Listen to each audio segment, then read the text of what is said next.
Hey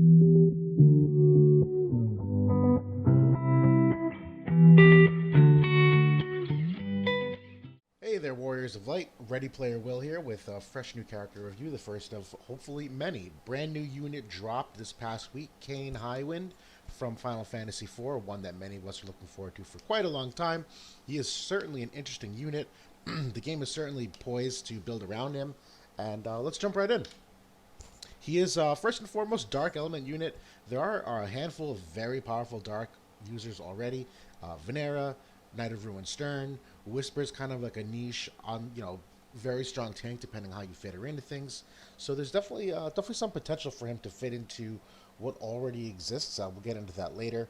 And most of the tanks that you see popularly, Warrior of Light in particular, Engelbert less so, but they're both light element tanks.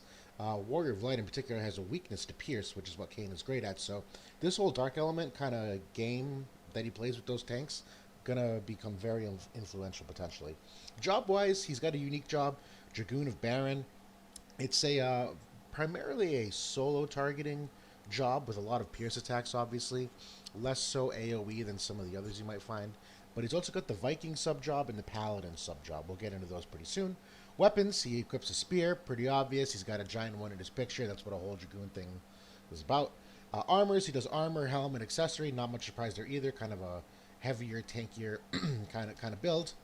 And then lastly, his mobility is something to note as well, where he's got a move of 3, which is pretty standard for every unit, but the jump is kind of nutty. Jump of 4 is relatively unique. Only the characters are Victor, who's also got 4, and Kitone, who can achieve 4 if you've got her passive equipped. So that's something to keep in mind. It does affect how far away you can get from your team sometimes. Yeah, I'll keep going here.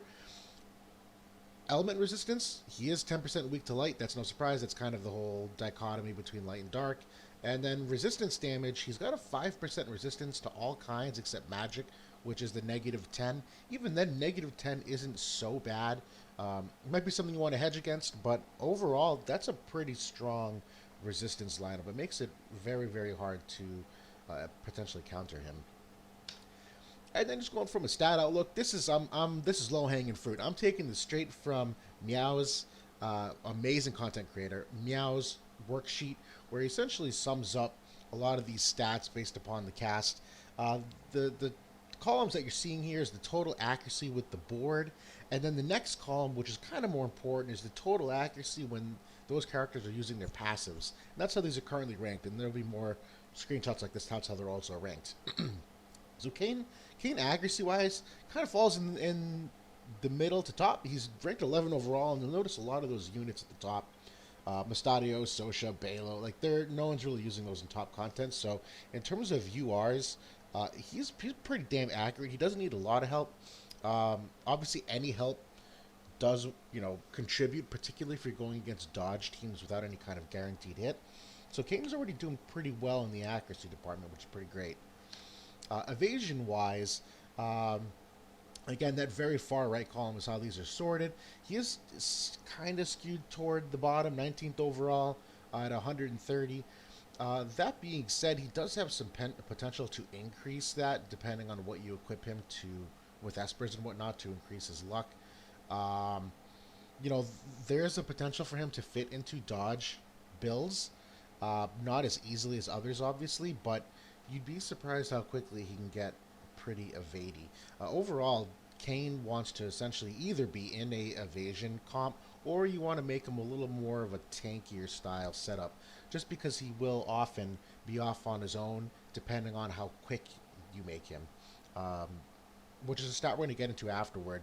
He is relatively slow on his own, and it takes some help to get him up to speed. And then finally, attack-wise, total attack with passives in his kit as well as his best weapon, and he's right up there, top 5.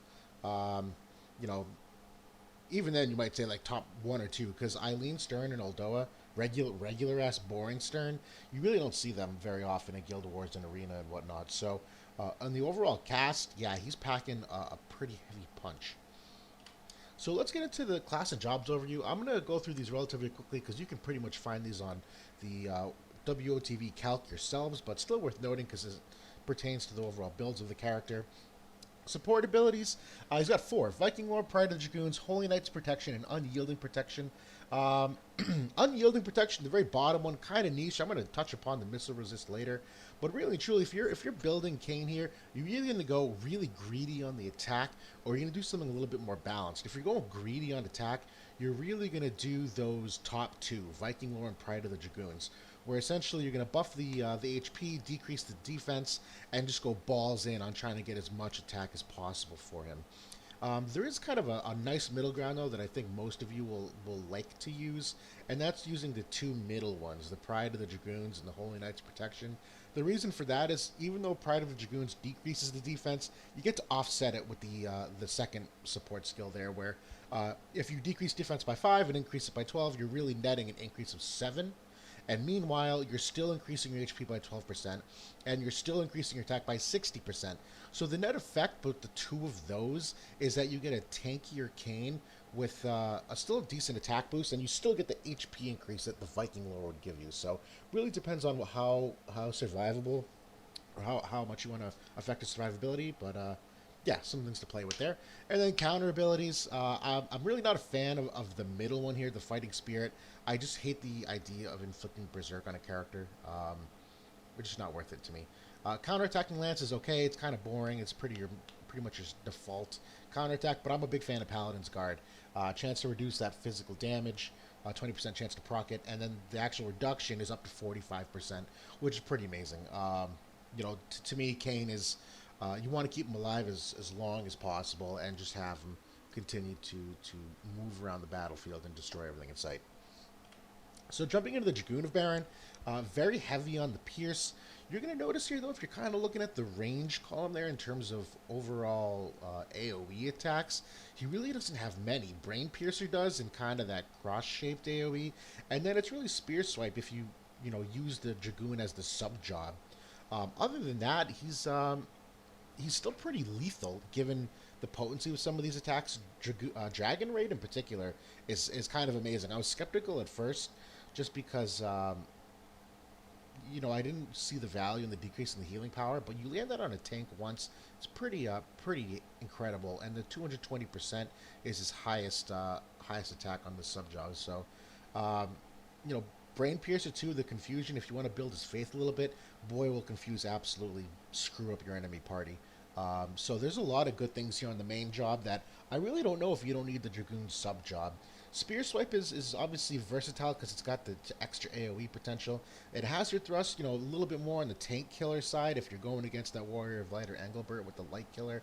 I just hate the fact that it consumes HP. Any of those attacks, unless you're running someone with a regen or an active heal, you're really just asking for disaster. So the main job here, pretty fantastic. Particularly with the decreased pierce resistance on Piercing Lance, that's going to come in very, very handy, not only for when Kain follows up on his attacks, but if you're running Dragoon heavy comps, which a lot of you will be, this is going to absolutely decimate opponents. The second job here, Viking. Honestly, I don't think anyone's ever going to use this. If you ever use this, it's because you're going for a slower Kain that really is supposed to move kind of like in a vanguard with your team, and you would essentially just have Rebellious Spirit activated here, where the idea being is if you're not building him for a dodge comp, you don't really care about the evasion rate, you're really going for the extra defense for him. All the rest of these attacks, you're not going to be using Warcry in the middle of battle. Launch for the crit chance, he already crits pretty heavily. These are all slash attacks too, so although there is some chaining potential, it's Pierce is really the niche that makes him potent. Full-bodied blow it's really expensive for whatever. Yeah, I'm not going to talk more about this because you're really not going to use it unless you're going for a specific niche Vanguard build. And the third one here is the Paladin. This is the most popular one to sub him with, if only because of Immortal Spirit. We talk about giving him as many chances as possible to just do what he wants in the battlefield, and that ability all by itself enables him to do so, even if he puts himself in a disadvantageous position. The other one that I think you could possibly enable, I've never seen it used in my own AI testing, is Sentinel, where it increases defense and SPR. Again, he decreases the evasion rate, so this is very niche to kind of what you're trying to build in your comp. In terms of priority, though, he tends to go like TMR ability, then Immortal Spirit, and I've never seen him be so far away from the enemy that he actually needs to use a third support ability on himself. Again, he has that incredible amount of move and jump, and particularly if you're using high agility items on him, he's just not going to ever get to that in the priority list. So the rest of these probably not going to use. You really don't want him using Taunting Blade unless you're actually using him as your tank, which kind of some nutty comps there to build. If you're running an all Dragoon team, sure, maybe you make him be the central focus. But other than that, like, you know, Blade Bash, it's got its spot, but you're probably not going to see it very often. And then just other stats and info. We're looking at the Limit Burst here. I love this Limit Burst. Again, it's one of his only other AoE potential attacks, so it's potent as hell, 200%, and the slow ability, I love it. I absolutely freaking love it. Because, you know, if you're building him to be fast, this is just going to give him the tip in that scale. And if you're not building him to be fast, this still screws the enemy by allowing him to keep up and get that extra turn. So slow is an underrated ability, particularly if you're going against comps that abuse haste. You'll see that a lot in the Ayaka comps. So he does really well against those kinds of comps, not only because this limit break will hamper her ability to haste and have the effectiveness of haste on teammates, but also he's got that Dragoon's Raid ability that decreases healing potential. So some pretty cool stuff there. His master ability, increased defense penetration for self. This is pretty great. You know, you want to see him do well against characters that build for defense. So I'll leave it at that. Nothing too crazy. And then the increased accuracy, pretty great too. You saw how accurate he already is earlier. The TMR, Dragoon Helmet, we'll get into later. Pretty great TMR. A lot of HP, defense, crit rate, grants hastes on yourself, increases move by 1. So that's got its own spot in this presentation. I'll go with that at the end. So yeah. Now we'll get into the spot that I really enjoy talking about, because this is where the creativeness of us as users comes into play. The AI obviously only does so much given what we give it, or given what we tell it to. And the vision cards and the espers and the equipment is really what makes characters shine. So first off, Demon Wall. It's no surprise. This is the card everyone's been looking for. Probably is the best card to give him. I don't really see any good arguments why you wouldn't have it. Whopping 352 HP. Great attack at 132. The thing with Kain, increases his pierce attack and his regular base attack by 30%. And then the party effect for a net, his net pierce attack is increased by 45, and he gets the slash resist, which you're going to see as a current theme, or a recurrent theme. Kain does pretty well in the slash resist department, just because this card giving him an immediate boost on top of what else is available for equipment. So this is probably the best card, but obviously there's some others that I want to talk about that I absolutely think still have value, given what else you're doing in your party. Dashing over a snowy field, probably like a subpart of this, obviously, but you know, in terms of pierce attack, Demon Wall does 45, this does 35, so it's not an enormous drop off. Obviously, Kain loses some of the extra resist in the overall attack, but the actual attack stat, relatively the same. He loses some HP, but the unit effect is what I really like on this. That increased agility 5% will come in handy potentially. You know, if you're running a Kain that's got 70 speed, let's say, that extra 5% agility is going to add on 3 or 4 speed to him. So, not ideal, but it's got its place. This is an older card, so a lot of you might have it. If you haven't invested in Demon Wall, this is still certainly a viable one. Diabolos is another great card. A lot of people salivating at the kinds of comps that they can run with this. It's got a massive amount of attack, as you can see, 164. And then overall, the unit and party effect ends up for a net of 45% increase on the modifier to dark attack for Kain and 35% to the team.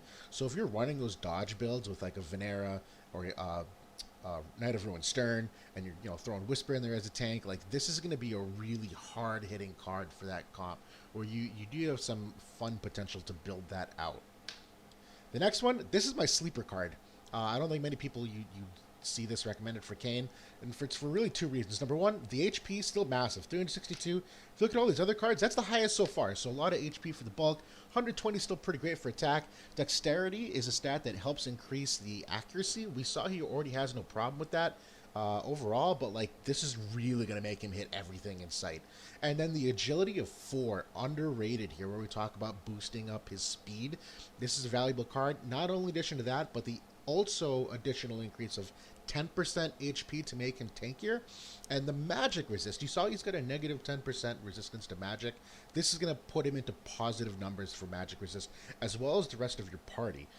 So again, kind of niche depending on what you're going against. If we're going into a Dragoon heavy meta, you're not going to see a ton of magic users. But given it's a weakness of his, maybe you want to cover it. You know, and you also round out his HP and increase his speed. This card has some value potentially. Don't sleep on it. And the last one, this is the least ideal of them all. I'm throwing it in here because it's a, you know, Dragoon friendly card. It's got the lowest HP and attack of all of them, but it's got the dexterity. Not that he necessarily needs it, but obviously it does help. It's got a lower end of the spectrum for pierce attack of only 10% on the modifier. It's really the human killer here, that if you're running a physical heavy team, that extra 25% human killer can come in very handy. So out of all the 5 cards, probably the weakest of the 5, but certainly still has its place. It's worth mentioning. Finally here, we're getting into Esper synergies, and you have to forgive me on this next slide. I got some of the animations messed up. Esper synergies. We're looking at Demon Wall first and foremost. This is a pretty great card, pretty great Esper, I'm sorry. 974 HP is an immense amount of HP. 80 attack is amongst the highest you're going to find. The real dinger for him on this for me is the agility of 12.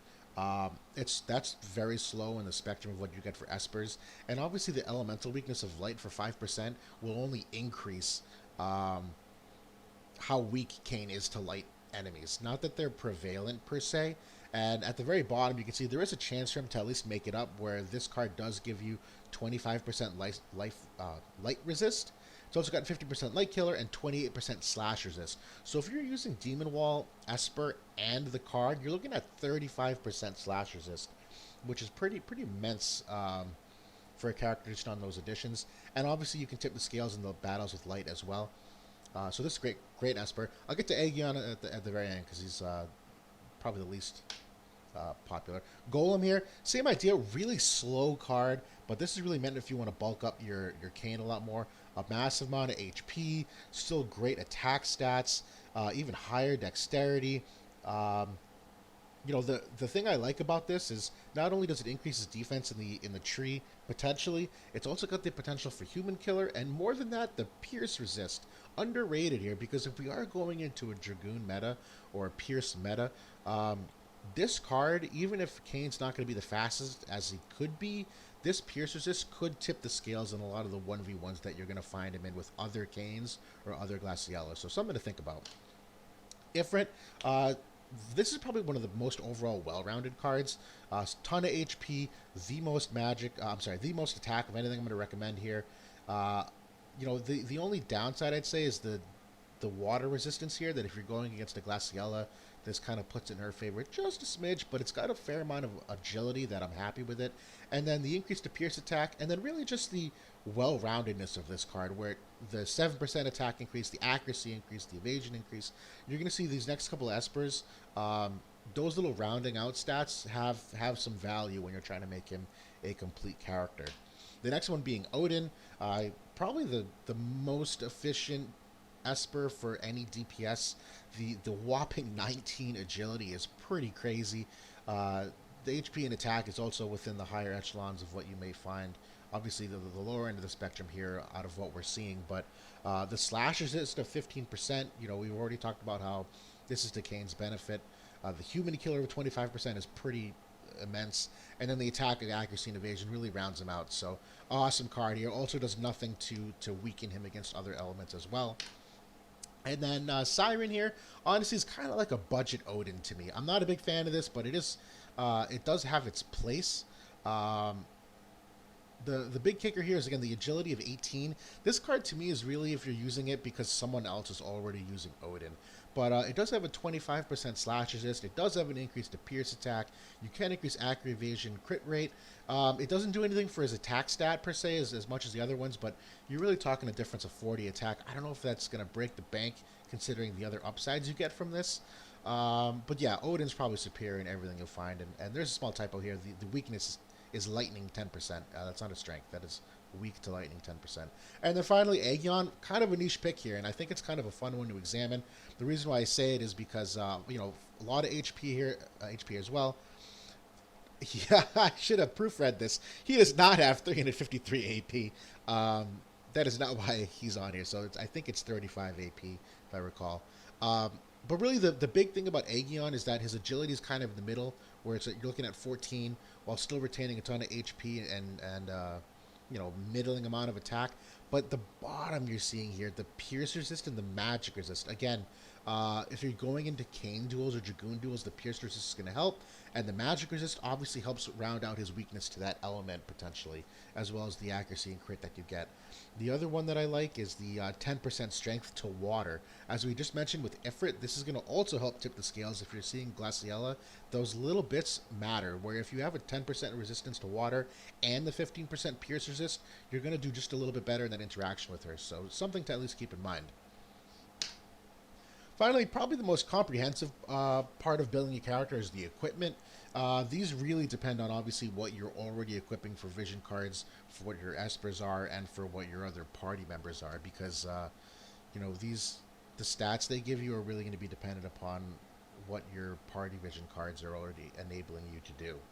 The two weapons, pretty obvious here. The wind spear being the guaranteed yes, thumbs up, you have to have it most likely. Um, there's no reason not to. The increase of pierce stack of 20 is much larger than what you'll see in any of the other spears. The attack, 176 on the assault, and even 140 is as high as the assault is what you'll see on the ice lance in a moment here. But really the big thing here is the 5. There's a misprint here. My goodness, don't subscribe. All these fucking columns are screwed up. The accuracy column there is supposed to be agility, and that last column is supposed to be accuracy, not agility. So he gets 5 agility on the spear, and that's a necessary amount of agility for him, given how slow he might be otherwise. And really just comparing it to the ice lance, you can see the highest attack you can get that is 144. It's basically the same as any of the other builds on the wind spear. Same thing for the crit and the accuracy. It's pretty comparable, but the wind spear is overall better. There's a reason why it's a UR and the ice lance is an MR. Yeah. So now we'll get into the non-TMR equipment. He can do armor and helms and accessories. So from this perspective, armor light, I'm a big fan of, if only because the magic resist as well, where you can round out that innate resistance weakness, but also because it does pack a fair amount of HP in either defense or SPR as well. I think another amazing candidate here is the Platinum Helm. Probably in an ideal world, this is the one you want, where you're really bulking for, the slash resist and the amount of HP that it can bring. The problem here is that 10% slash resist, this is a UR equipment. The odds of everyone having a, +5 Platinum Helm relatively low. So these are, although really good builds, this is a lot harder to build Kain for, potentially. The same thing for these next two, the Ribbon, where, yes, the 10 evasion would be very handy, but you may not have a +5 Ribbon. The key here is really just the ability to have a dodge build with the evade on that item, as well as the crit that it gives you. And then the slow stop resist is really a big one, because if you're going against other Kains, remember that limit break ability can slow your character. So the Ribbon's potential to at least hedge against that has value. And then finally the Alexandrite ring, where all element resist is pretty handy. And then just the accuracy that it brings. Again, this is a +5 UR, so the odds of you having 20 accuracy is limited to the average user, but it's still there. You still have the ability to have the crit and the aim. It's something to think about, because the TMRs is really a fun one to talk about here. TMR equipment, helm and armor, this is his own TMR. This is extremely powerful, 384 HP, 10 defense. This, though, is a double-edged sword, because although it does grant haste to himself and increases that move, this might put him into danger more often than you'd like. If you're already building him to have those increases in agility based upon either the wind spear or what you're equipping for an Esper, haste might make him too fast. And the extra move, given he's already got a massive amount of jump to go over any kind of terrain, you got to be careful it doesn't outpace the rest of your team. So although this is an amazing TMR for him, also needs to be built correctly, because you might be sending him on a suicide mission more often than you'd like. The second one, a cursed armor here. This is Knight of Ruined Stern. An incredible amount of HP as well. Really the one I like about this is the increase of the unit resistance, where if he is going to be getting in a fair amount of duels, this might help tip the scale on a lot of those, particularly because we saw how Kain typically has single unit attacks. That if it's Kain v Kain, he's going to definitely appreciate this TMR. And then finally, I think this is worth mentioning the White Wolf's armor. This is Glaciella's. 424 HP. It rounds him out with defense and SPR. But really, it's the extra slash resistance here. Sounds small, but if you're building him for that with the Demon Wall, Vision Card, and the Esper, you could potentially reach some incredible amounts of slash resistance. You know, the AP itself, the regen is nice as well. We always love those abilities. You typically see them on the accessories, which we'll get to next, but something worth thinking about as well. And then when you get to accessories, the Illusory Bell, this is the most popular TMR.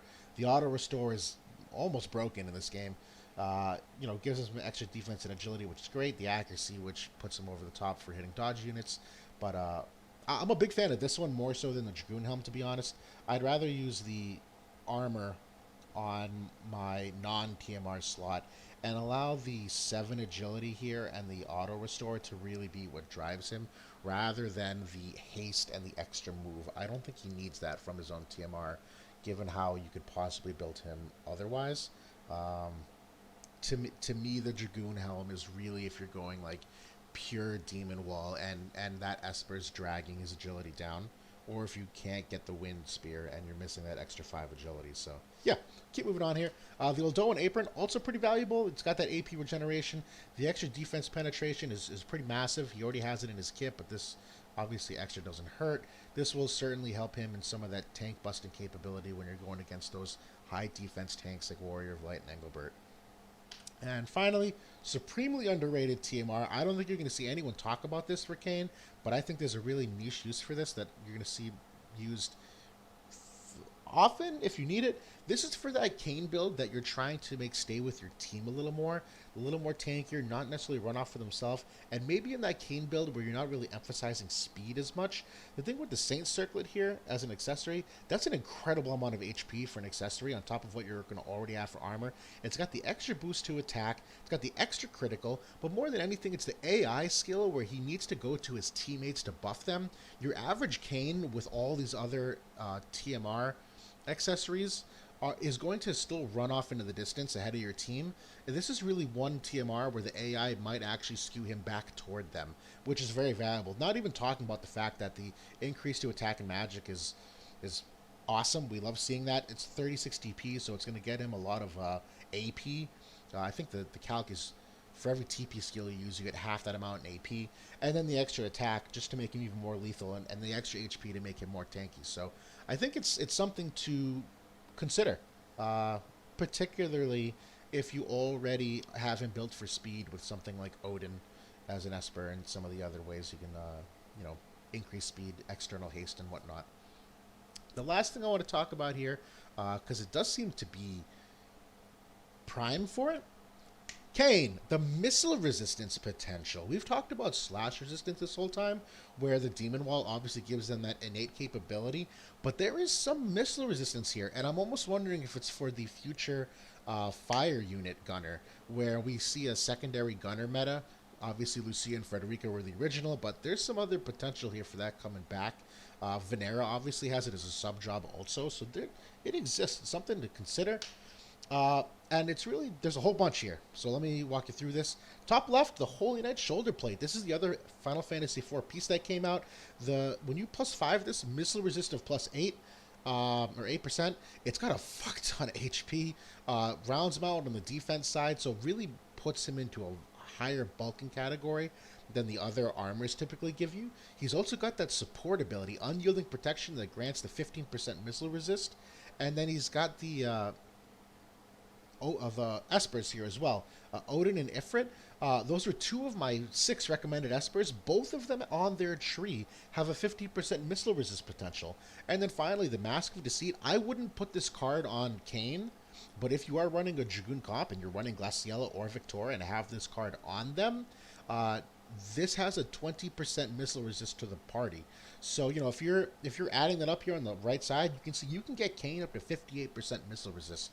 So it's something that exists. It's obviously not the common thing you're going to see, but if this does change within a month or two, he might have some some lasting potential given how you could gear up for this. So hopefully that's you learn something from this. That's everything I have for Kain. He's a really fun unit. He's kind of straightforward overall in terms of what the abilities bring and what you're going to gear him for. But he certainly packs a punch. I can see why he's going to become a meta for quite a while, particularly because of how strong Glaciella was even before he appeared, and particularly because of how strong the other dark units are, where you're looking at Knight of Ruin, Stern, and Venera.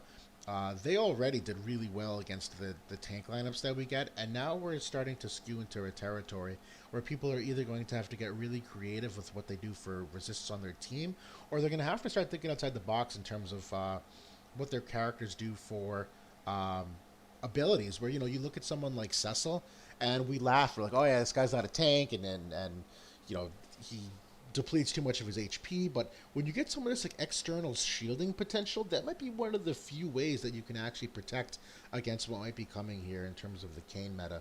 Same for what you normally see in terms of like Kilf and the barrier she can put on herself, and I think the Thunder, I forgot his name. The new Thunder unit has it also.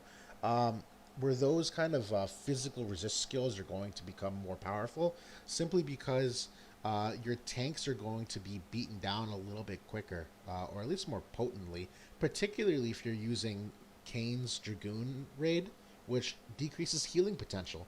So if that's kind of your sustain, where you have a really heavy tank and, Warrior Light using Breath of Life on himself, or, that Agrax comp where she, regens him, same with Ayaka, or even if you're running Leela with the, or Ildira for the external heals, uh, you're gonna have a tough time against what's coming. So, yeah, this is gonna be a lot of fun to analyze as it rolls forward. Thank you very much for listening, everybody. Hope you learned something.